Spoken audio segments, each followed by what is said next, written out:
مرحبا بكم على قناة غرينتا تيم بيزان. تابعونا لكي يصلكم جديد المنتخب الجزائري والمحترفين.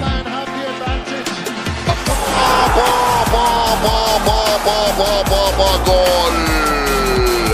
يا له من جول ويا له من سالوت. كشفت تقارير صحفية ألمانية أن نادي أينتراخت فرانكفورت توصل إلى اتفاق مع الدولي الجزائري فارس شيبي لاعب تولوز الفرنسي من أجل الانتقال للعب في صفوف النادي الألماني العام المقبل. وحسب صحيفة بيلد الألمانية فإن نادي فرانكفورت لا يزال يتفاوض مع تولوز من أجل فسخ عقد اللاعب الجزائري شيبي. وأضافت نفس الصحيفة أن إدارة نادي تولوز تطلب 15 مليون يورو مقابل تسريح شيبي، بينما لم يبدي فرانكفورت استعدادا حتى الآن لدفع المبلغ الذي يطلبه الفريق الفرنسي. الجدير بالذكر أن لاعب الخضر لا زال يربطه عقد مع فريق تولوز حتى صيف 2025.